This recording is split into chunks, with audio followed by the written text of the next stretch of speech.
มาสงค้า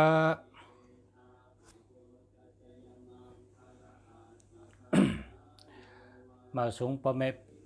พี่น้องผู้ทำเงินกูก็กูคนค่ะ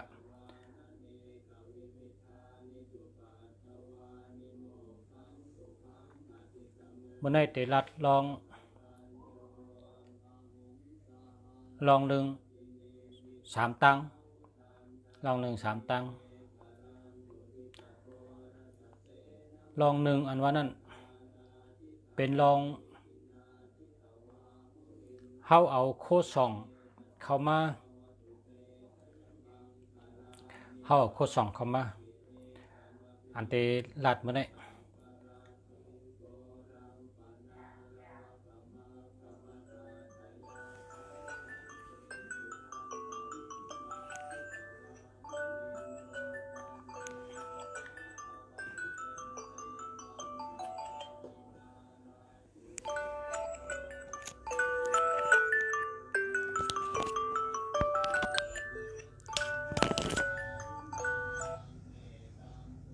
เอาค่ะ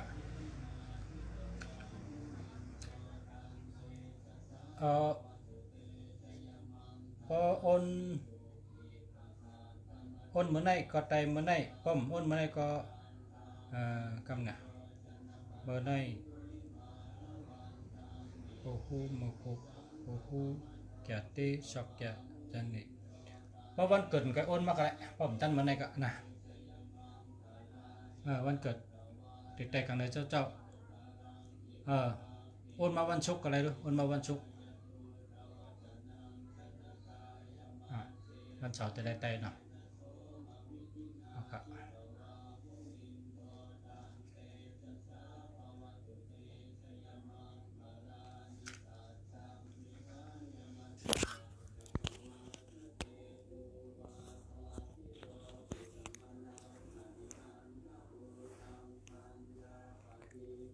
ลองที่หนึ่งเป็นลองโคดสองเพราะเขาเอาเข้ามาเพราะว่าในเฮิร์นเขาเนี่ยมันมีผีเปิดเป็นว่าผีเปิดหอผีเปิดเฮิร์นเนี่ยนะตั้งใจเขาก็ว่าจะนั้นพวกเมืองไทยเนี่ยเป็นว่าเจ้าตีเจ้าตั้งเทวดาประจำโตเทวดาประจำบ้านก็กะอันเปิดเฮิร์นในเป็นห้องว่าเทวดาประจำบ้านอันผีเปิดเฮิร์นมีไว้เก่าๆนั่นเขาเปิดที่พักดูเฮาเนี่ยว่าพอเฮาเตียวโคสองเข้ามาเนี่ยเมียวเลยก็เย้าเมียวเลยก็หลีแต่ไรมาลาดที่พักดูนั่นนะแต่ไรลาดที่พักดูนั่นส่งไปเอาเข้าเฮิรนย้อนข้างส่งไปเอาเข้าเฮิรนอันนี้เป็นลองหนึ่งเพราะว่าตัวตันเพราะไหนก็เอาอันเฮาเตียวเข้าเฮิรนนั่นเอาไว้นอกเฮิรนก่อนเฮามัดไตเต้นหอม5 ต้น7 ต้นอำนั้นก็5 ต้นอำนั้นก็7 ต้นมีอะไรก็ได้แต่เย้าปดแต่เย้าเนี่ยลาดเขาเจ้าย้อนข้างเขาเจ้าเสียจังไปเอาเข้าเฮิรนเพราะจังนั้นจังโคช่องอันเฮาเอามาช่องนั่นมันแต่หานาโจมันกูมีค่ะนะเล็กต่อใหญ่กูมีค่ะสั่งว่าเฮาเตียวมาเข้าหอกเข้าเฮิรนเฮาโคช่องสั่งก็เย้ามือเฮาไล่มาอันมือเนี่ยเฮาหลุดเลยไตเต้นหอมลาดผีเปิดพัดดูเฮิรนผีเปิดเฮิรนก่อนว่าเจ้าเปิดเขาเจ้าเปิดเฮิรนเฮาเขาคาเตเอาเมียวในมาโกไก่ย้อนข้างเอาเข้าเฮิรนคาเนี่ยเพราะจังนั้นจังไปหันอาจูมันในเป็นล็อกไล่มันเขาว่าจังนั้นอำว่าเมียวเลยอำว่าโคสองจังหือนะแต่แล้วเขามาเฮิรนในก็เตได้ลาดเจ้าหอเจ้าเฮิรนก่อนเพราะว่าลาดเขาในก็เขาก็มีนาทีเปิดพักดูนะเขาเต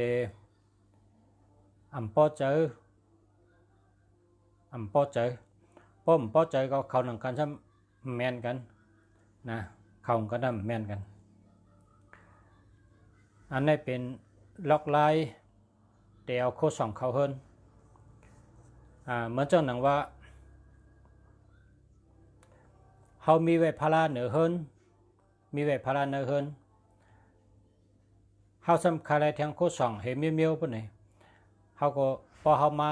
หิมเฮินเอาเนี่ยเฮาหลุดมากึดไว้กำไต่เตียนหอมลัดผีปะหอบผีปะเฮินเหี่ยจังไกเอาเข้าเฮินจังไหนมันได้หันอาโจมันครับเพราะว่าเขาก็ไล่ฮู้กันนะว่าเฮาเอาเมียวหางมาเนี่ยเฮาไล่ลัดเขาก็ไล่ฮู้จักกันไล่ฮู้กันแล้วก็มันได้ปันอาโจเฮาคนสองมันอันนี้เป็นข้อที่หนึ่งก็ในตอบได้ทางข้อที่สองว่าพอเฮามีพารานำมีโคสองน้ำเลยนะพอเฮามีพารานำมีโคสองน้ำเข่งพาราเนี่ยเฮาโหลเจนจ้าเจริญเฮ็ดเฮาเลยตั้มแจนกันกว่านะเฮาเลยตั้มแจนกว่าเฮียวก็กวางก็คือก็เลยยาวก็คือก็เลยให้เลยตั้มแจนกันเป็นเตี้ยวเพราะว่าพาราในก็สูงสุดนะพาราในก็สูงสุดเพราะซ้ำแต้มลงมาทางจันในก็เป็นยาหันตาเป็นเจ้าคุณยามุญญาคุณคำเป็นเจ้ายาเช่เป็นคุณชิกยาคุณผีคุณสางพระพิฆเนศพระพรหมพระอินทร์พระจิวะการหนังเฮาอันเฮามีไว้ในเฮือนเฮานั้นมีอะไรก็ไรเฮาจังไกตั้มทางจันนะเฮาจังไกตั้มทางจันยอพอเป็นกวนโยโย่เนี่ยซ้ำกวนโยโย่ในก็พอเป็นเฮ็ดหุ่นปันมันห่างปันมันมาในก็เฮาซ้ำโหลดตั้มจันลงทางจันนะเฮาเป็นจันลงก็จะนี่ เห็มกาเฮาได้จัดตีเดียวกันเฮาได้จัดตีเดียวกันเฮานาพระเป็นเจ้ากุสูเนี่ยเฮาไหวกับตั้งเดียวกันนะนาพระเป็นเจ้านาปิจิกปุกถาเจ้ายาหันตานาคุณพีคุณช้างคุณจิกยากูป้าเจียมเจ้ายาเช่กูเมียวอันเฮามาโกไก่นั่นเฮงได้ไหวกว่าตั้งเดียวกันนะเฮงได้ไหวกว่าตั้งเดียวกันอันเจ้านั้นมันจังพุงตะโค้งจังไก่แห้งนะพุงตะโค้งแห้งป้องได้ไหวกว่าตั้งเดียวกัน เพราะว่า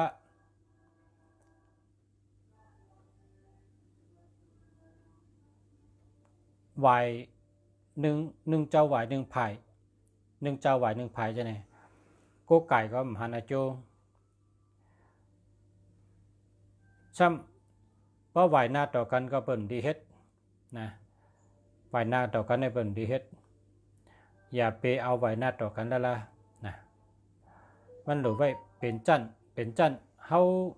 เมื่อนังเฮากับด้วยตีจ้องนั่นนะเพราะกับด้วยตีจ้องในพระเป็นเจ้าในนางสูงเลยเปิ้นพระเป็นเจ้าในนางสูงเลยเปิ้นแล้วก็พอเป็นก้นโยโย่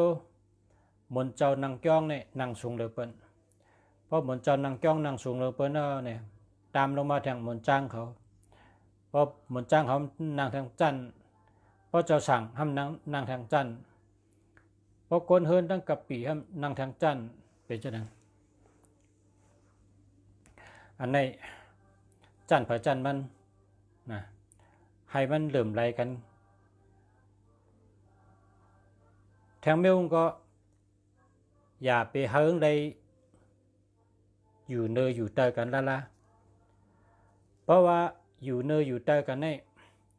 อันนี้ก็เขาจะว่าพงตะโคงเจ้าอ่ำจอยก้นเฮาไรนะพงตะโคงเจ้าจังจอยเฮาไรเสียดวะมันหนังว่าจันเนี่ยมันหนังเป็นวางโคนั่นนะเป็นจันให้ไหนนะเพราะฉะนั้นในโกไก่พระอันจอยหรือเฮาไรนั่น มีอันจันตั้งเหนือชุดแกจันตั้งเหนือชุดในจอยเฮาเลยกูเจ้าก็กะจันที่2จันที่3ลงก่อนเนี่ยคำต้งได้ครับเขาถูกอ้ำนะเขาถูกอ้ำเฮียวเลยจังต้งครับอันนั้นจังต้งจังให้ยังจังจอยเฮาเลยเฮมิวป้องเป็นเจ้านั้นได้อ่ำดีเฮ็ดแล้วล่ะนะเพราะเจ้านั้นได้อ่ำดีเฮ็ดแล้วล่ะเพราะเขาว่าเฮ็ดห้านเหมือนหนังห้านเป็นเก็บของเก็บโคเสือโคเสือเลี้ยงเจ้านั้นมีนั้นได้เอามาให้แข่งพิาเนี่ยได้ครับอันนั้นพิษครับพิษเพราะว่าอันมันหลุมมันหนังขาป้านนั่นนะขาป้านที่จ้องนั่นมันจะได้จันและจันในมันเป็นกันซ้ำมันจะได้กว่ามีตั้งนาอาจจะในสังกัดเมียนมิวนะเพราะว่าเอาอยู่เตอกันให้เนี่ยเพราะเป็นโคเลี้ยงได้ไรอยู่เพราะเป็นโคเลี้ยงได้ไรอยู่ก็กับเพราะเป็นพระเป็นเจ้า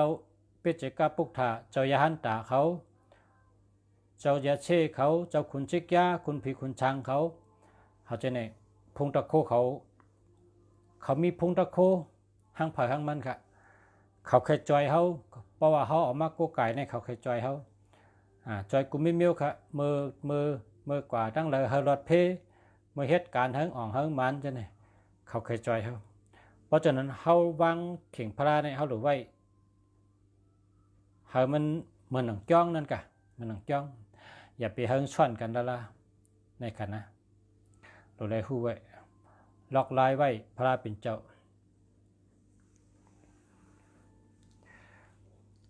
พระเป็นเจ้า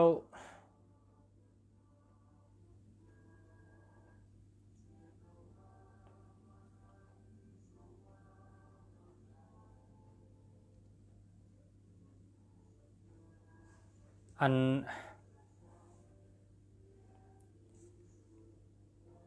สังว่ามันลักษณะอังกาโชเฮมิวเนี่ยนะเผอก็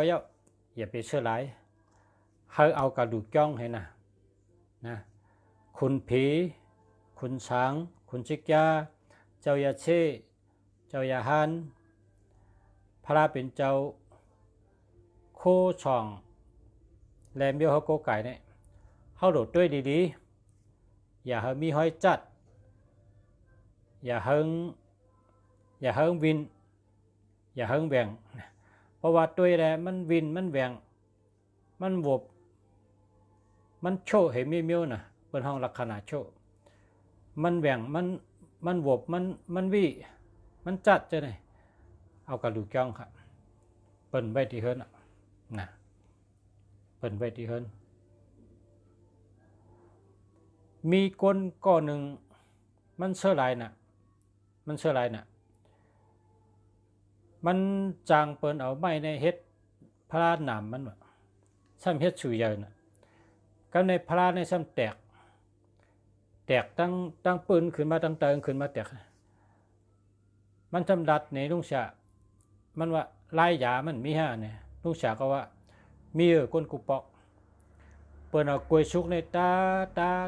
ให้เอาคำเต็กเอากล้วยชุกในตาให้เอาคำเต็กพอคำเต็กก็ป้มหันห้อยในขึ้นตาหักทั้งกำตาขาวขึ้นเต็กคำทั้งกำให้ไหนมันก็ขึ้นว่าหนังหือมันเต็มเลยเอา8นั่นน่ะพลางในหักน่ะมันก็เฮ็ดจังนู้นฉะว่าก็ผ่านมาเป็นหลายปีมันว่า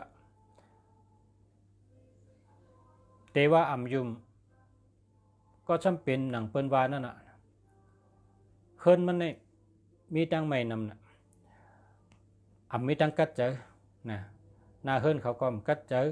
ลองอยู่ลองเศร้าก็กัดเจอกัดเจอให้มิวตั้งไม่ในนำเนี่ยก็ในลุงศักดิ์ก็ว่าเอาพระเจ้าอันที่จัดนั่นเอากระดูกจ้องให้เอาเมื่อดูจ้องไว้ละพอเมื่อดูแล้วลัดไว้เจ้าเสียว่า ชิมไปปันค่าดีๆว่าค่าอยู่ได้2-3 ปีป้องเหมือนเก่าค่าได้มาเมื่อขึ้นแต่ประวังดีขึ้นค่ากัดเย็นนะครับมาเอาค่าหลุกจ้องเนี่ยก็ว่าเจ้าก็มืดกันนั่นก็การดูเวลาว่าเจ้าชาพระราคาในคำมาหลุกจ้องก็การค่าหักน่ะเจ้าชาย้อนตั้มไปปันดีๆค่าเดียวตั้มไปหิมพระราหลงเลยนะตั้มไปหิมขังพระราหลงเลยข้าก็จะเก็บมาตัวว่าอยู่ปี2-3 ปีเนี่ยก็ไกลตัวกันในวายมันปนมา3 ปีมันว่าตั้งแต่เอาพระราจัดพระรามีห้อยกว่าดูเนี่ยมันกัดเย็นนะวะตูในกัดเย็นเจิงกัดเย็นนาเฮินกัดเย็นมันก็ว่าอ๋อลอกการเนี่ยอ่ำยุ่มก็จึงจำเป็นเดี๋ยวอ่ำยุ่มก็จำเป็นตั้งแต่ข้าเอาการดูเฮก็กัดเย็นนะตั้งกัดเย็นในเขามาเนเฮินมีตั้งใหม่หังนาเฮินก็หลีลองการงานก็หลีลองอยู่เช้าก็เจอกัดใจเย็นเมื่อกูบอกในนาพาขึ้นอันล้ำตัวเร็วในนาพาบ่หายมันเขาก็ว่าพระเป็นเจ้าก็มีบนไว้ที่จ้องเลยปองจัดปองสังแนวกับไว้ที่จ้องปักอะไรก็ชื่อพระตองอันพี่น้องไทยเป็นเฮ็ด จอมอันเป็นเฮ็ดเตวบาลนั่นนะจังไปหาอันเข้มๆเอาพระตองแน่นๆนาให้สูงก็ได้มันก็ว่าจะขัดหาพระตองก็พระไม่ได้ข้าก็ยำจูเป็นแคกปันค่าเข้มนะหางดินน่ะ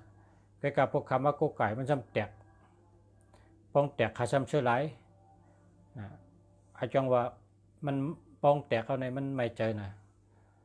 ฉะนั้นทั้งมันตัวทบไงมาอุบในดวงชาก็เพราะฉะนั้นพอไม่พี่น้องเขาโคช่องเมี้ยวอะไรก็เย้าสั่งว่ามันแตกเก้าเนี่ยมันปองว่ามันหลุดแล้วกับหลุดจ้องเอาแบบนะมันหลุดไว้ที่เฮือนมือหักก็เย้ามูนีหักก็เย้าอีหังหักก็เย้าอันหักอันจัดอันแตกอันโชว์นั่นหลุดแล้วกับหลุดจ้องที่แกนะเอากับหลุดที่จ้องเพราะว่าที่จ้องนี่มันเป็นที่จู้มันเป็นทางค่ะเอากับหลุดจ้องนี่มันเป็นทางนะย้อนข้างเหมือนจ้างเขาเหมือนเจ้าเขาว่าเขาพระรามาหลุดจ้อง เอาหลุดไว้ที่จ้องเนี่ยขามาหลุดพอหลุดต้านแล้วก็แข็งคำบางเอาเจ้าเขาเอาไว้กันอะไรก็เลยนี่คือก็คำบางค่ะขามาหลุดจ้องเอากับหลุดต้านดีๆงามๆยกกันต้องเจ้าขอบคุณเจ้าเพราะว่าเลยใจมาหึงและอาโกกันมาหึงและนุกหนูกันมาหึงและอยู่จอมกันมาหึงเอาก็ย้อนกันต่อเจ้าย่าก็ขอบคุณขอบใจของเจ้านะเขาก็ฮู้จักขอบใจฮู้จักขอบใจเนี่ยมันก็มีเกียรติจุติกันมาหึงเห็นนั่นนะอาหลัวตันนะคำในซ้ำ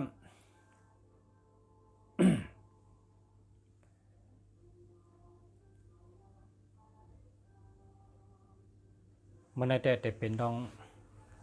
องพาราในแกนะเพราะว่าวนแต่มีหลายรองไว้กับไก่เลยพาราเนี่ยนะเพราะว่าเขาขาในมีกูเฮิรนพาราเป็นเจ้าเนี่ยนะมีกูเฮิรนซ้ำมีสาราลัดว่าพาราเนี่ยเขาหลุดชื่อพาราตองนะเขาหลุดชื่อพาราตองพอเป็นพาราอันเปิ้นเฮ็ดเอาลิ้นไว้ตั้งเนิ่นมันนะเมื่อเร็วนี่มันมีคนเฮ็ดแบบมันมีคนเฮ็ดพาราเนี่ยเขาเอาหลุบแม่เขาเนี่ยหลุบมันเป็นเผาเฮียก็มันหมดนั่นกะเปิ้นก็เก็บมาหลุบอันเป็นเผาเฮียเขาก็เก็บมาหลุบนั่นเขาซ้ำเขาเปิ้นไว้เขาเปิ้นไว้แม่เขาให้ไหนกะเก็บเอาหลุบแม่เขานั่น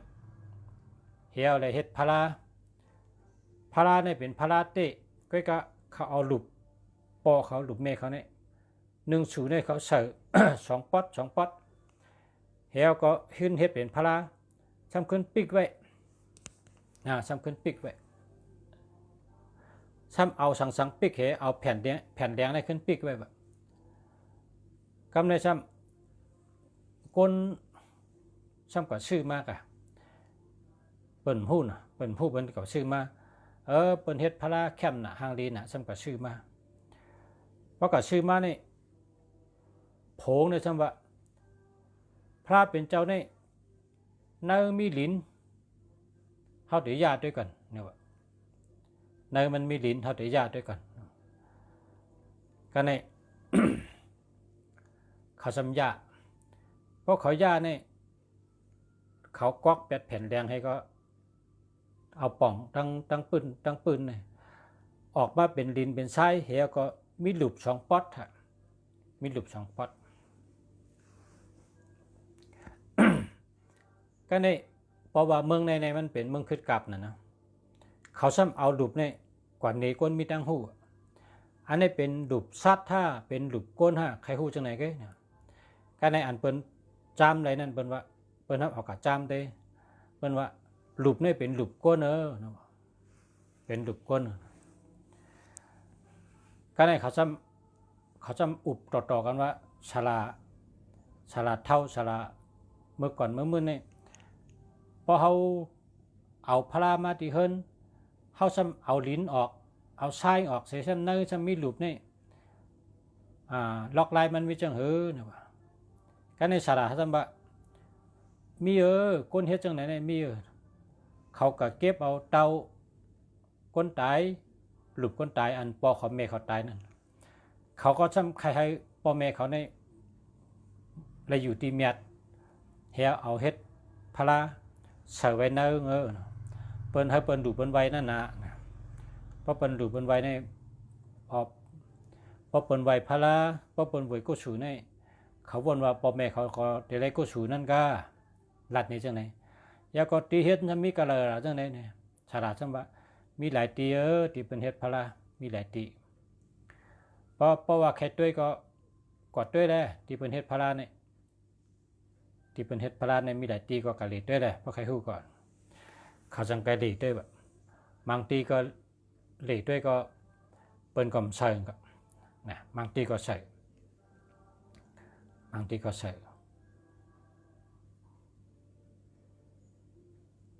บางตีนะบางตีเนี่ย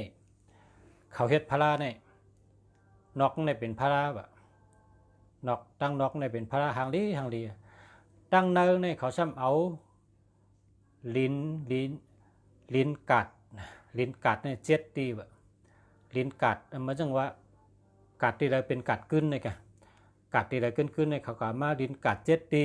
นะลิ้นกัดเนี่ยนะแล้วก็ลิ้นเจ้าเมือง7 ตีลิ้นกัด7 ตีลิ้นเจ้าเมือง7 ตีลิ้นชนนะลิ้นชน7 ตีเพราะเป็นว่าชนชูตังดีชนเท่าในดีน่ะผูกหังก็ดีน่ะผูกหังก็ลิ้นดีน่ะได้กินได้ย่ำกุมเยอะมันเป็นชนลิ้นดีเนี่ยเป็นว่าชนดีชนในป้อลิ้นดีก็ผูกหังก็ได้กินได้หรือกุมเยอะชนดีชนในจุมิชนดีเขาจะย้อนลิ้นอินก็ย้อนเอาลิ้นชนดีเขาน่ะชนลีเอาลิ้นมาหน้าลีก็เอาลิ้นมาร้านขายดีก็เอาลิ้นมากาดกึ้นก็เอาลิ้นมากำในซ้ำกว่าย้อนเอาลิ้นสัตเทวะก็ย้อนเอาลิ้นสัตเทเปิ้นว่าสัตเทใน1 เมืองในได้มีหมอก10 ก้อนนี่ก็นะสัตเทเนี่ยเขาว่าจังนั้นน่ะบางทีก็เต็มกะกำในเขาซ้ำกับย้อนลิ้นสัตเทวะชนอันชูเจ้าในเปิ้นว่าชนสัตเทเนี่ยมีกะหลายๆเนี่ยกำในสัตเทก็ว่าในก็ชนเฮาในก็ชนเฮานะจี้นี่เขา เขาก็เอาลิ้นสัตเท7 เฮิรนสัตเทนี่เพราะว่าลิ้นสัตเทนี่เป็นชนสัตเทนั่นกะเพราะว่าเจ้าของก็อยู่กันนั้นสัตเทนี่เปิ้นทำบ่ผูกบ่ซ้อมสังเปิ้น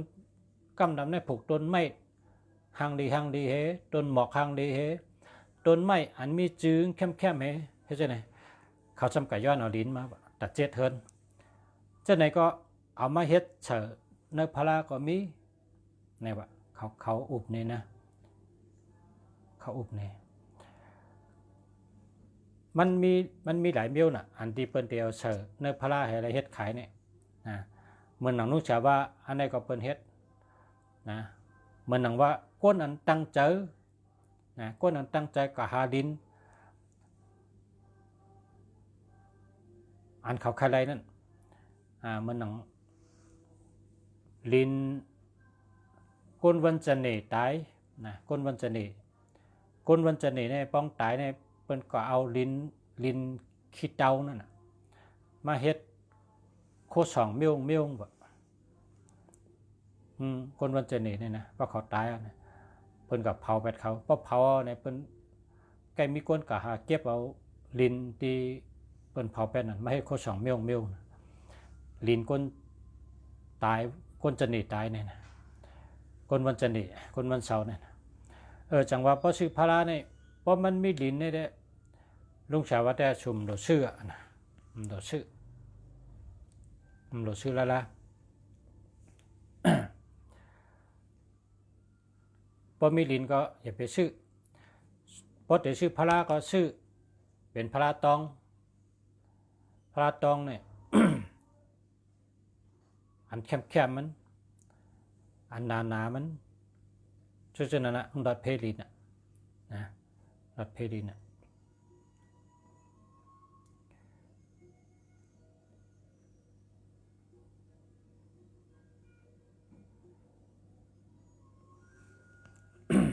คำในซ้ำ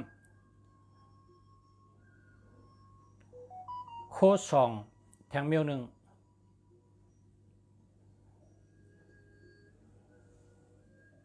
ก้นกุปอกเนี่ยวะก้นกุปอกเมื่อเร็วได้เพราะสุยินนะก้นกุปอก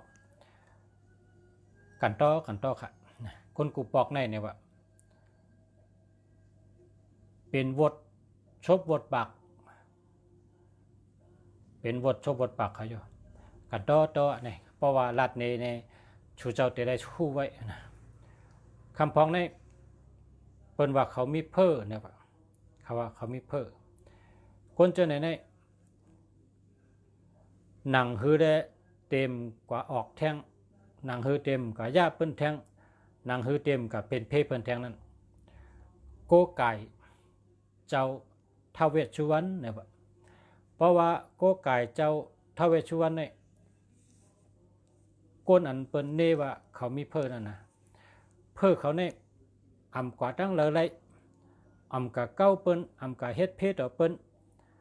อำกว่าเก้าเผออำกาย่าเผออำกาอำเป็นเพศต่อเผออะไรนะมันเป็นเพศต่อเผออะไรทั้งอันนี้เนี่ยเขาเจ้ารัดว่ากุ๊กไก่เจ้าท้าวเวชสุวรรณย่อก็ไวกระถางเจ้ากำไวเจ้านั้นไวกุวันเนี่ยนะเจ้าท้าวเวชสุวรรณย่อก็แทงเมียวหนึ่งเขาเจ้ารัดว่าในเมืองใต้เนี่ยเป็นว่าเจ้าเมืองลงเนี่ยนะเจ้าเมืองลงเพราะเป็นเจ้าเมืองอันดีมีศีลมีธรรมนั่นลงไหลครับลงไหลก้อยกะเพราะมันเป็นผีมาพามนะเหวและเขาก้นปันเพเข็นก้นปันตั้งเหลือดไม้ก้นปันตั้งทุกข้าก้น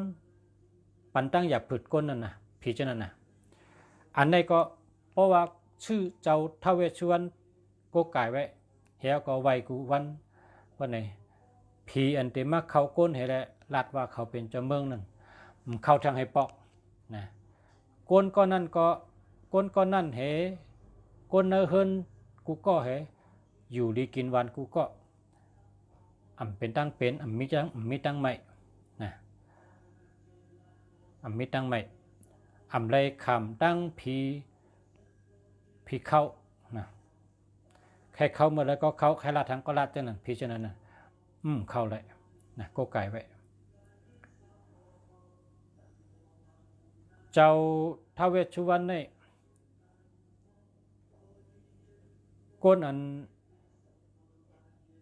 เมื่อก่อนเมื่อมื่นเนี่ยก้นอันเหตุการณ์ลองผีนะกูไม่เมียวเนี่ยเขาเลยเอาห้อยคอไว้กูก็นะวะเขาเลยเอาห้อยคอไว้กูก็นะก้นอันเหตุการณ์ก้นอันเหตุการณ์กับไก่ด้วยผีทั้งเชิงเนี่ยเขาแล้วเจ้าท้าวเวสสุวรรณห้อยคอไว้เพราะว่าเอาห้อยคอไว้เพราะไหนเขาก็อยู่ดีกินหวานนอนรับดีนะเพราะเขาไล่ห้อยจังนั้นเนี่ยเขาฮัดเฮ็ดการผีนะการผีวันนั้นก้นอันเหตุการณ์ผีเนี่ยเขาตึ้นมีแต่เมื่อปันจะหอกค่ำปุ่นอ่ะก้นเหตุการณ์จะไหนนะก้นเหตุการณ์เมี่ยวในเมื่อปันคนหอกค่ำเนี่ยบนห้องว่าละมาล้อมนะกำไตนะละมาล้อมพอกำไทยในบนห้องว่าเพชรฆาตเนี่ยว่า พอกำไทยนะเพชรฆาตพอเจ้าหอกค่ำเขาแทบตัดอมุตลาเนี่ยเขาเตนุ่งโคตรแรงให้แหวกแล้วแหวกหอกเป้าไว้ช่างว่าก้นก็นั่นญาเจ้าหอกค่ำปั่นตั้งพิษนักเพราะไหนเขาก้นนั้นก้นเจ้านั่นอันเปิดต่างจื้อไว้นั่นนะเฮียวเลยเอากัดแทบแปดนะเอากัดแทบแปดนั่นน่ะเปิดห้องให้การผีก้นเจ้าในตาเขาเตอยู่ดีกินหวานตาเขาเตนอนรับดีไรเนี่ยเขาเลยเอาเจ้าท้าวเวสสุวรรณห้อยคอไว้ตาเสกว่าจะนั่นเขานะช้ำแทงก้นอันกินจางเป้อ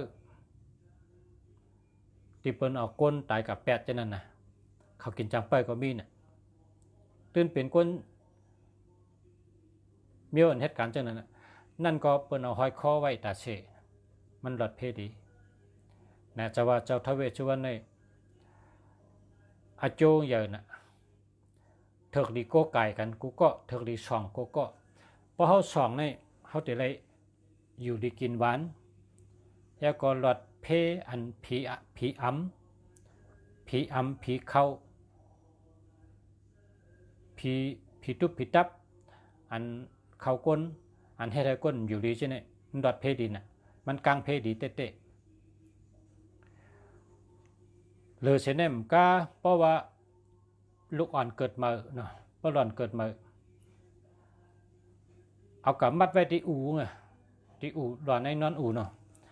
เอากับมัดไว้ที่อู่ในหล่อนในนอนรับดีนะนอนอ่ำแพทย์อ่ำเตียนนอนห้องให้นะเอามัดไว้ที่อู่ลูกอ่อนย่อพอเขา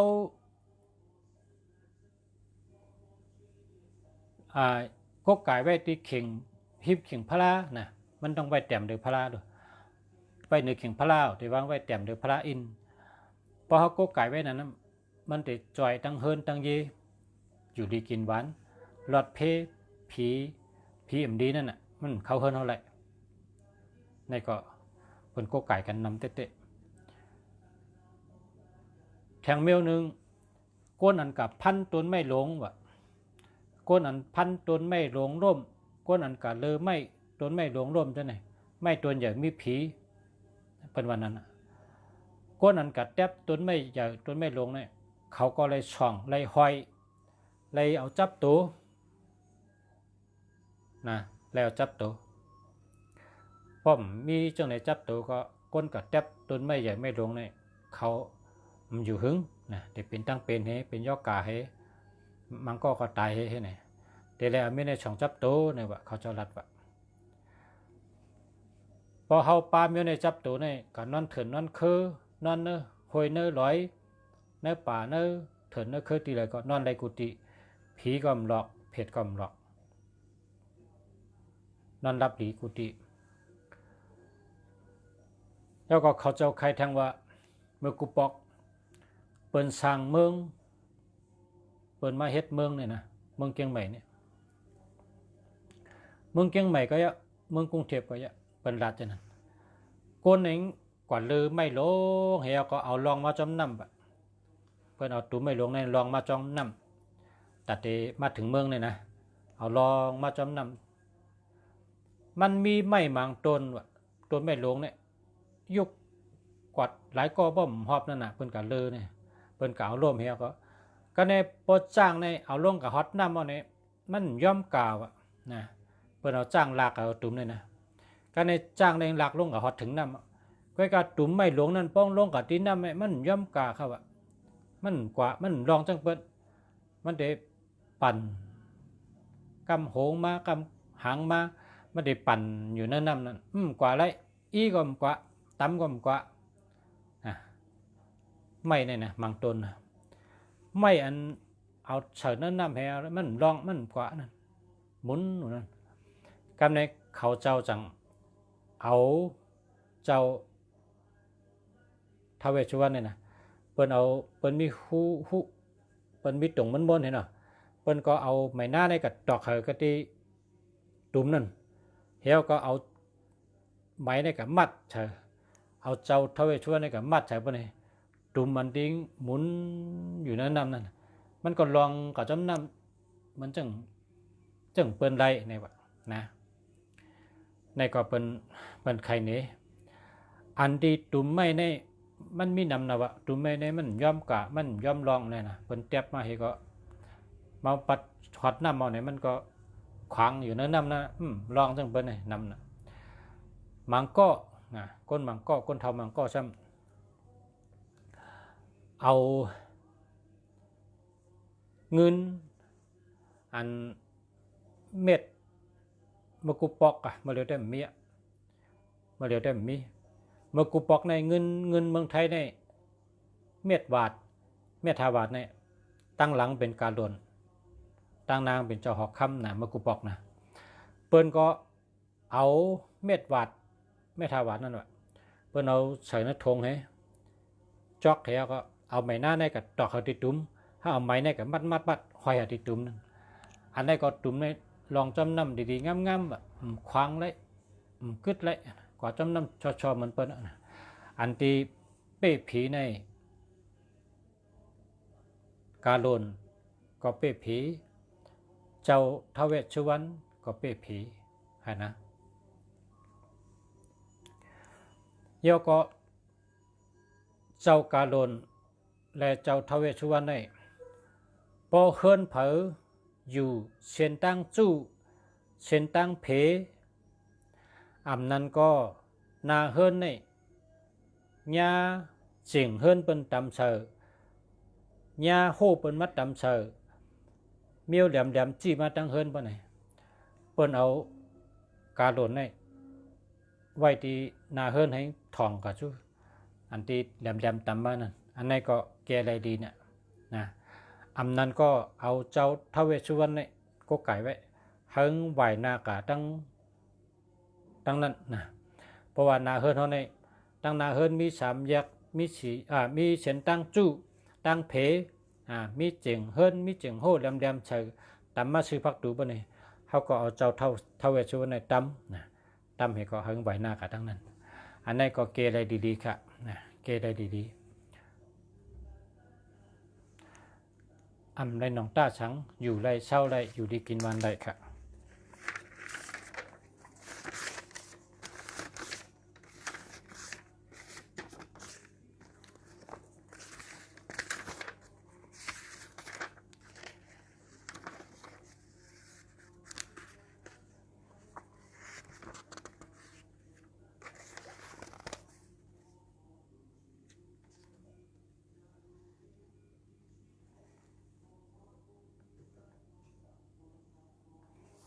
ย่ำแทงคองกับไก่เลยพระราเป็นเจ้า เพราะว่าเขาโกไก่พระราเป็นเจ้าในเขามีสู่เลี้ยวก็ไรเขามีน้ำเป็นได้สู่ก็ไรก้อยกะตั้งดูเขากูเมียวอย่าเฮิงหลับนาพระเป็นเจ้านะอย่าเฮิงหลับนาพระเป็นเจ้ามันนั่งเอาต่างเมียวอีหังก็ย่อมาตำรับนาพระเป็นเจ้าตั้งเชียงให้ไหนพอเขากะหากินกันเลยก็เกียนนะเนี่ยวะเพราะกะจูเปิ้นก็จอยเขากะขายตั้งขายนี่ก็เปิ้นชื่อเขากะตั้งเลยก็ก้นจังเขาก้นนาโลเขาก้นยาเขา ก้นแพกเขาเนี่ยมีติ๊กเขาว่าเนี่ยก็นะเนี่ยก็เขาขับเป็นศาสนาพุทธเหมือนกันชูเจ้าก็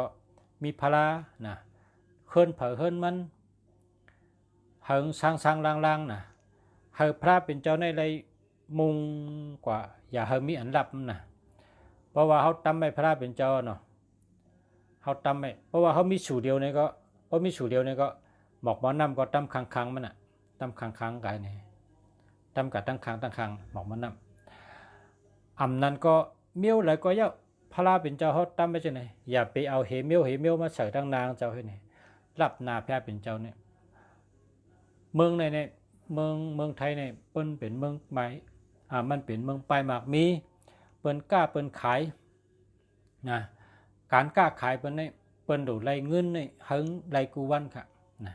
เฮิงไรกูวันเพราะว่าเงินเนี่ยมันดูจ่ายกูวันมันดูมากกูวันฮะเงินเมืองไหนนะเปิ้นหมุนเงินค่ะนะหมุนเงินเปิ้นกินปะเจนกันนะเพราะว่าเปิ้นเงินในมา5,000เนี่ยใน5,000เนี่ยแต่เฮาเนี่ย1,000ในเฮาเลย300นะ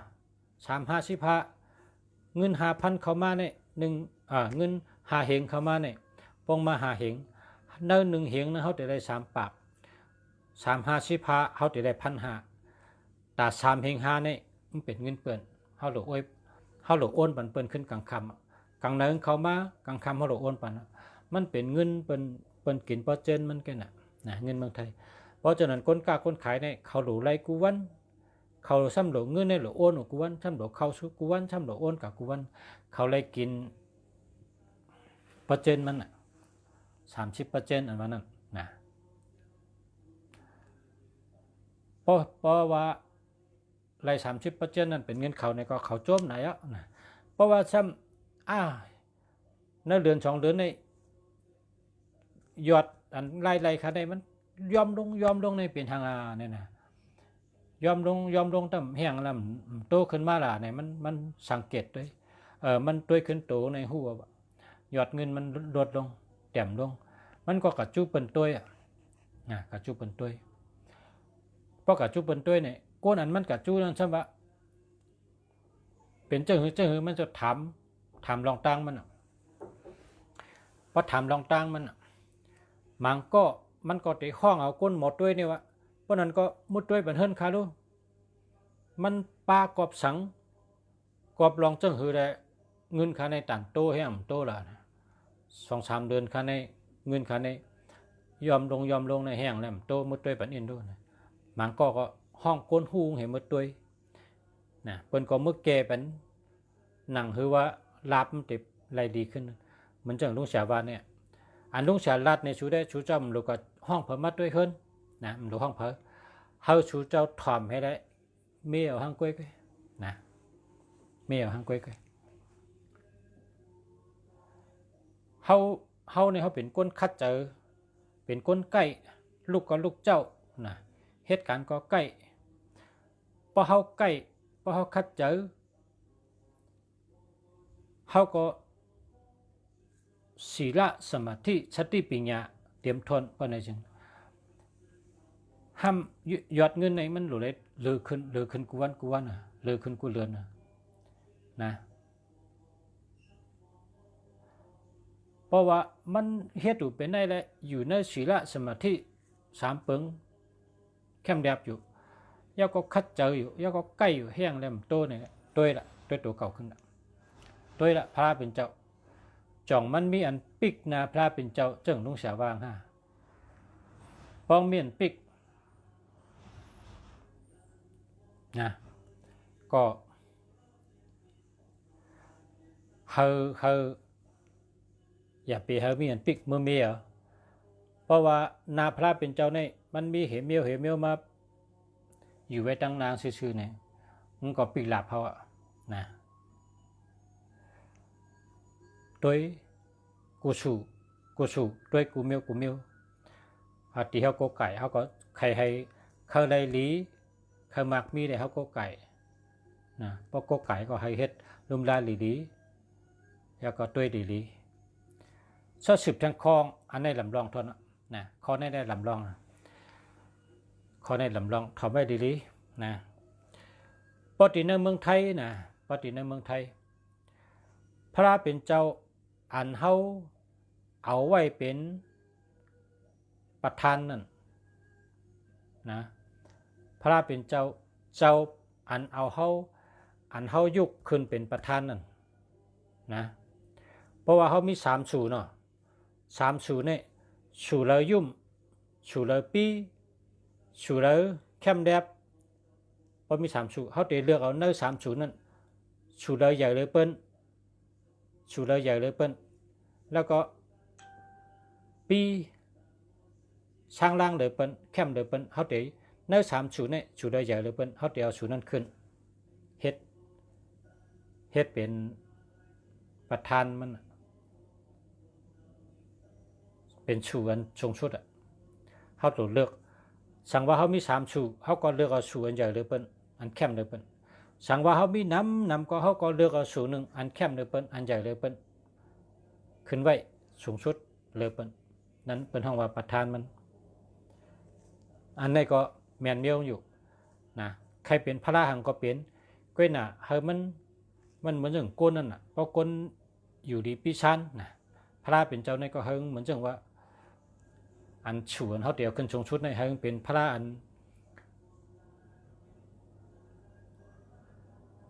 เข้มนั่นน่ะเนาะประกรรมก้นได้ว่าอยู่ดีปีชันนั่นกับประกรรมก้นโยโย่เนี่ยอยู่ดีปีชัน อันนั้นนะเอาขึ้นเป็นพระอันทรงเลยเป็นก้อยกาที่เมืองไทยเนี่ยนะที่เมืองไทยเนี่ยกัมปะน้ำนะกัมปะน้ำนะกัมปะน้ำเนี่ยพระอันเป็นประธานเนี่ยเขาเอาพระปุกทะจินราชขึ้นเป็นประธานเนาะกัมน้ำเขาเอาพระปุกทะจินราชเนี่ยขึ้นเป็นประธานปุกทะจินราชเนี่ยมันห่างหลีมันสบายนะเป็นต้องเหลืองนะแล้วก็มันมี5 นิ้วมันมี9 นิ้วมันมีใหญ่ๆเอาขึ้นเป็นประธานอันนี้นำเลยเปิ้นก้นอันเอาขึ้นปุกทะจินราชเนี่ยขึ้นเป็นประธานก็ป้อมมีก็เอาสู่เลยก็ได้นะมังก็มันมีเนี่ยนะมันมีกูก็รู้ป้อมมีก็เอาสู่เลยก็ได้เลือกเอาสู่เลยก็ได้อันที่แคมเลยเปิ้นอันที่มันใหญ่เลยเปิ้นขึ้นไว้สูงสุดนะขึ้นไว้สูงสุด นี่ลำลองเลยเปิ้นแล้วก็เข่งพลาเนี่ยสั่งว่าเขาเฮ็ด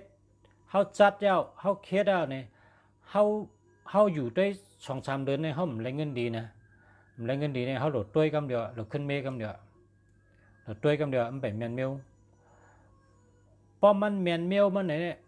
ตั้งแต่เขาตำวางเย้าจัดเย้าเนี่ยยอดเงินเขาเนี่ยติดลือขึ้นอย่าเพราะว่าเขาหัวเขาจัดเข่งพลาเขาสั่งถูกเขาลือขึ้นเอาเนี่ยเงินเขาลือขึ้นเนี่ยตั้งแต่นั่นกายอย่าไปย่าทางเข่งพลาเนี่ยมันคงว่ะอย่าไปย่าละอย่าไปเมอย่าไปย่าอย่าไปยุกอย่าไปไข่นะสังว่าโดเจ็ดหิมมันอันโดเจ็ดโดปัดเจนี่ก็เปิ้นเอาแผ่นเนี่ยเอาแผ่นมือเนี่ยก็ซื้อมาแผ่นมือก็ซื้อมาให้ก็มาจุบน้ำเพราะว่าจุบน้ำมาเปิ้นเอาแผ่นในไหมเจทิมพระเป็นเจ้าเนี่ยแผ่นในอันมือก็ซื้อมามือก้นไปเจ้าให้ปอกนั่นนะเปิ้นเอามาเจ็ดจดเจอะไรเจ็ดจอมตัวแผ่นเจ้าก็ได้นะรู้อะไรเป็นแผ่นมือเผาไปเจ้าให้ปอกนะ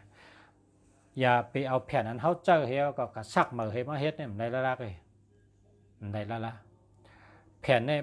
รู้อะไรแผ่นอันชื่อมามือก้นไปเจ้าให้ปอกนั่นนะเอามาจุบน้ำให้ก็เจ็ดเข่งพระเป็นเจ้าเข่งพระก็ย่อตูพระก็ย่อนะเอานั่นนะเพราะวางสั่งถูกก็เนี่ยเปิ้นค่ายอ่ะเฮ็ดสั่งเปิ้นค่ายก็เปิดว่ามันหลูมันกึมค่ะพระเป็นเจ้าเนี่ยหลูมันกึมมันคงจังกวนเขาแต่มีตั้งมันกึมมันคงในการเงินการงานขึ้นค่ะ แล้วก็ลุงฉายามลาดในชูเจ้านั่นลุงฉาในกว่าลุงฉาเมื่อเมืองใต้ลุงฉาเมื่อเอามาหมักหินเอามานำมือก็กะลุงฉามาซ่อนกันสี่ลูกนะหมักหินนี่เฮงไหลมาอันแปบยางนะอันแปบยางเอาอันใหญ่ชุดไว้ทั้งเตะแล้วก็เรียกขึ้นสร้างกันสี่ลูกไว้ที่เจ๋งเฮิรนเนี่ยลุงฉาไว้ที่ขิงพลาเนี่ยมันเป็นเจ๋งเฮิรนบาลีนะมันพอเขาถามฉลาดเนี่ยถามอะไรครับถามมาคาก็อะไรมันเชิงเงินครับพอถามว่าหมักหินเนี่ยคาดเอาไว้นาเลยเนี่ยคาดเอาไว้เจ๋งเลยเนี่ยถามมาลุงฉาที่ลาดมันได้เชิงเงินมันได้เชิงการถามครับนะมันก่อนนับกำเมืองเขาเนี่ยกำไตเนี่ยเหมือนนับว่า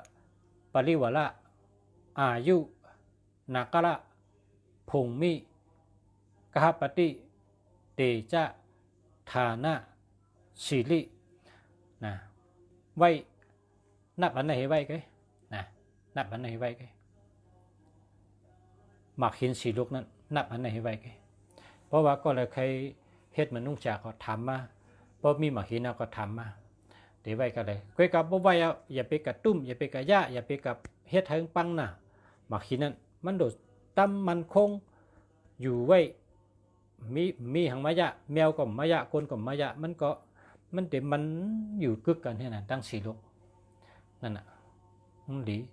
อันในกำนำในเฮิร์นสเตเขาเฮ็ดจังไหนเขากำนำเฮ็ดเธอเขาว่าป้อมอะไรเมืองใต้ก็หมักหินก็อะไรน่ะก็หาหางกุ้ยนะก็หาหางกุ้ยจะมีน้ำใหญ่มีน้ำลงเขาก็กะหางกุ้ยก็ได้เมื่อเขาเตะเอานั้นเขาก็ย้อนพอเขากะฮอตน้ำเขาก็กะวุยก็สู่ปันน้ำนั่นน่ะกะวุยก็สู่พวกวุยก็สู่เนี่ยเขาก็เอามาหินมาวุยก็สู่นี่เมื่อไปก่อนแล้วเนี่ยเมื่อเขานั่งซะเนี่ยเขาก็วุยกำเขาจะกะประกาศฮอตที่เขาเตะเอาก็วุยทั้งกำวุยก็สู่เห็นนั่นให้เอามาหินแค่นะกำในแต่พระประธานอันว่านั้นหัวเนาะพระประธานเอาสู่เลยก็ได้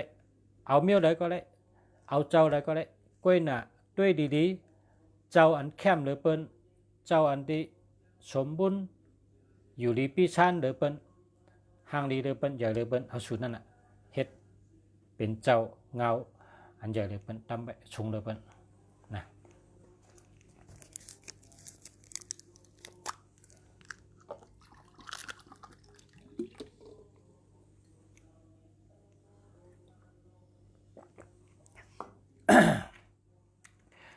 แทงมิวในหลุดเลยสัตตี้เต้ๆทำเข่งพลาคำจอกนะเข่งพลาคำจอกอันนี้เนี่ยถือเต้ๆว่าเดียวนะถือเต้ๆสัตตี้ของเพิงมันเข่งพลาคำจอกเข่งคู่คำจอกอันนี้มันดีเฮ็ดแล้วล่ะพิษทน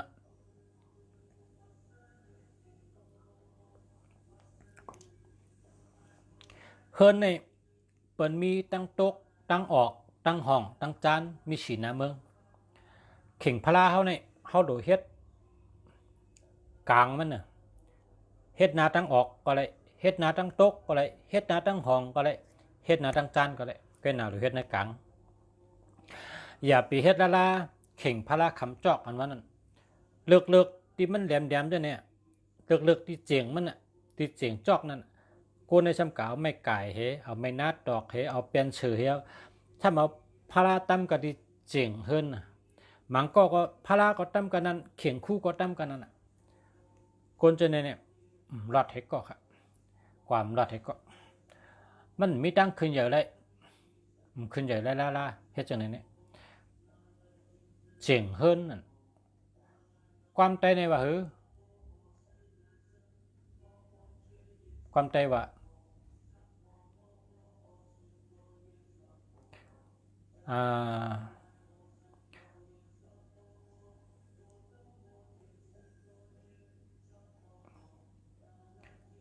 กนเตือกผามาเตือกจอกนะคำใจวันนั้น กวนตึกผามาตึกจอกหมาในบ้องถอยกับบ้องตึกเอาไหนมันใจคือมันก็ครบเขาอ่ะนะกวนในบ้องตึกผามันจังกังอะไรเนี่ยว่าตึกผาเนี่ยมันจังให้เหรอว่าตึกผาเนี่ยโลโลซกมันแกโลชูมันแกผมชูกับมันจังให้แทงหลังตึกผาน่ะเปิ่นดีเฮ็ดละน่ะเฮ็ดเข่งพาราก็เย้าเข่งคู่ก็เย้าเฮ็ดที่เจียงเฮิรนในเปิ่นดีเฮ็ดละ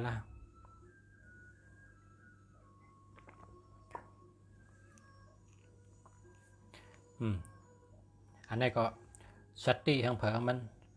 แต่ว่าเขามีพละดีเขาใครไว้ก็อะไรก็ไว้เขาใครตั้มก็อะไรก็ตั้มไรมันเจ้าจังจอยเขามันเจ้าจังจอยเขาเพราะว่าเป็นพละเขาน่ะพละเขาตีเฮิรนเนี่ยเขาย้อนชูได้กังเนื้อ1 วัน 1 มื้อน่ะพละตีเฮิรนเขาในดีน่ะมันจอยเขากูมิ้วเนื้อในเขาลูกมาต่างซ้ำตัวไว้พละเขาตีย้อนมื้อนึงไรเมื่อพวกเขาต่างซ้ำตัวไว้พระเขาตีย้อนทางเมี้ยวนึงไรมือเจ้าเขาลุกเมื่อไว้พระต่างซ้ำตัวเขาย้อนทางเมี้ยวนึงไร1 วัน 1 มื้อย้อนไรตีเฮิรนเขาเนี่ยพระตีเฮิรนเขาเนี่ยเขาว่าเป็นพระเขาโกไก่ไว้อยู่จำเขา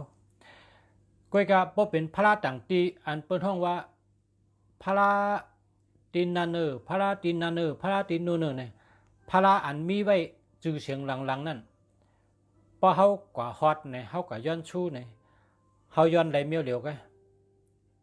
เขาย้อนไหลเมียวเหลียวกันมันจังไปหาในจูงเขาก็หลุมมากขึ้นอ่ะ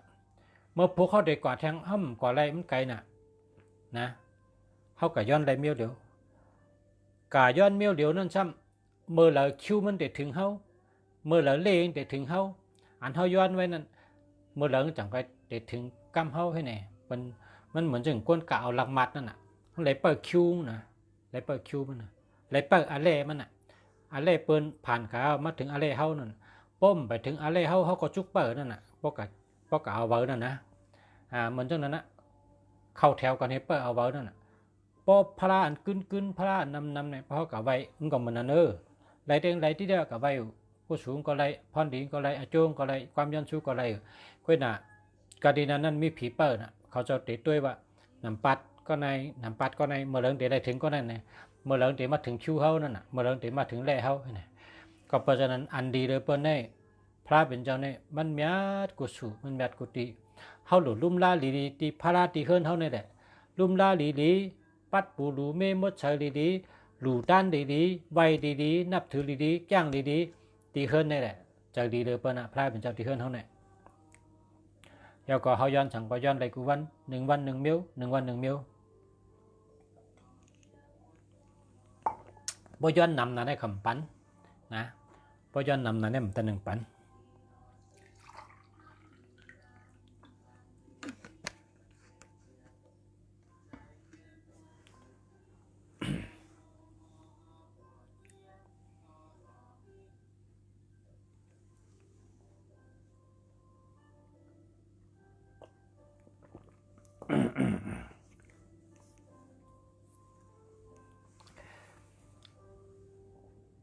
กำใน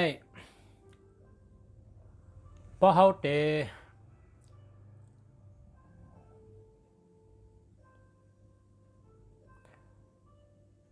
เอาอันเมียวอันเฮาเตมาเมียวอันเฮาเตเอาเข้าเฮิรนเนี่ยพอเขาเตเอาเข้ามาเมียวอะไรก็เยอะนะเฮาหลูหูปืนนะเฮาหลูหูปืนอันที่คาลัดในสู่เจ้าไรได้พระเป็นเจ้าสู่ไรก็ไรเยาก็เจ้ายาหันตาเจ้าสังเกตเจพระปีนะเจ้าศิวลีเจ้าอุปกุกเจ้าเนี่ยสู่เจ้าปังมาอยู่จำกันได้เป็นพระอันดีเหมือนกันนะเป็นพระอันดีเหมือนกันกำเนิดช้ำให้ทางแรลุงสาวว่าหลวงหูปืนเนี่ยมันมีโกนเจียงใหม่เนี่ยมือไวพระเมืองมันมือกุปอกมือเป็นผุยเมืองเนี่ยเฮืองน่ะเมืองมันในเฮืองน่ะเขาซ้ำชื่อ ผีอันมีในเมืองมาเนี่ยเขาชื่อมาในนำนะเพราะเขาชื่อมาเนี่ยเขามาตำตีเฮินเขาเนี่ยเขานอนไรเหก็ครับเขาอยู่ไรเหก็กันในไพ่ในไตตาเสียไพ่ตินพลาเนี่ยมือกุปอกกับไตตาเสียมันเป็นทั้งตั้งแต่เขาเอาผีที่เมืองมันมาเนี่ยอันไพ่ก็ไม่ที่เขาไตเต้นไม่ตีไตเต้นกำในเขาซ้ำอันเปิดห้องว่าผีตุ้ยอันนั้นน่ะผีตุ้ยเพราะกำไตเขาก็ว่าเจ้าเมืองลงอันนั้นน่ะเขากับจุดตุ้ยเขากับจุดตุ้ยเขาว่าตีเนื้อเข่งพระราชูใน มีไว้เจ้าหอกคำเจ้ามือใหญ่คนหอกคำไทยเนี่ยเป็นมีไว้กูป้าว่ะเจ้าราชการที่เก่าราชการที่5เจ้านเรศวรอันเป็นมีไว้กูป้าเป็นอยู่ไว้แต่เชนะเป็นอยู่ไว้แต่เชกำในเขาซ้ำมือพ้องนั่นในเป็นผุยเมืองในเมืองมาในเฮืองน่ะเขาซ้ำชื่อมาตี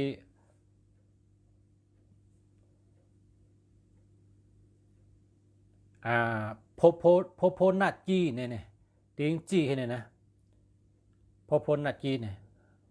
ติงจี้ให้เนี่ยนะโปรแกรมไทยเนี่ยเป็นว่าเทปตั้งเจอพอตั้งเมืองมันเต็มหัวก็เขาเตรียมไว้ที่อันกำไว้นั่นนะเขาเตรียมไว้ลุงชาซ้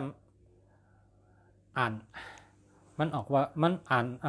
ลุงชาอ่านเล็กนั้นลัดเตรียมไว้โพนัดกี้เนี่ย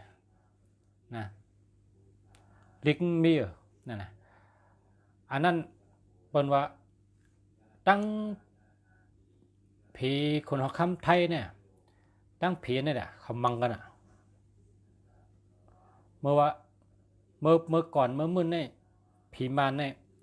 เขายำมาเผาเมืองไทยเนี่ยว่าเขายำมาเผาเมืองไทยมาเผามาจุดอยุธยาอันนั้นนะก็ในขุนหัวค่ำเนี่ย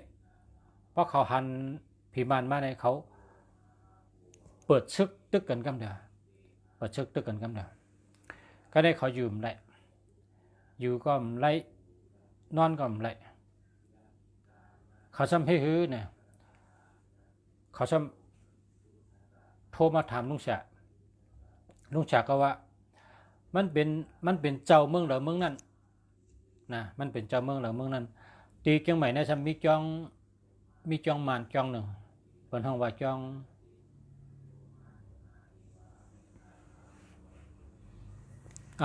ใช้มูลเมืองนะเจ้าบะเป็นห้องมันเป็นจองมานค่ะนะลุงฉาก็ว่ามันเป็นทางเพราะชูเจ้าคาไรเพราะชูเจ้าดูไรก็เอาหมอยาเข้าแตกไว้เหกันโตเหปั้งเอากว่าดูที่จ้องนั่นน่ะเปิดว่าช้างที่จ้องนั่นเอากระดูเนี่ยเขาก็จังเอาหมอยาเข้าแตกไว้เหก็ปั้งเห